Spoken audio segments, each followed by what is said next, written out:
জুতো কিনেছি। এ বোন ওঠ দেখ। তাই দিদি জুতো কিনেছো?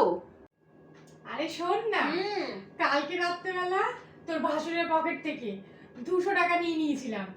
হ্যাঁ, তাই কি করব, জুতোটাই কিনে নিয়ে আসলাম। কই দেখাও দেখি। এই দেখ জুতো।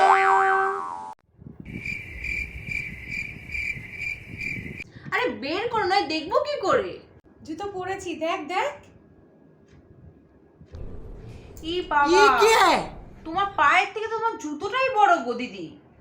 তুমি এত বড় জুতো কিনেছো কেন গো?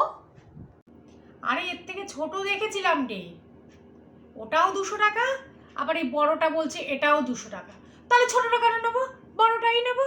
তাই আমি বড়টাই নিয়ে নিয়েছি। পয়সা দিয়ে নাকি নিজের পায়ের চেয়ে বড় জুতো এনেছে। No, no, no, no. পাগল রে বাবা।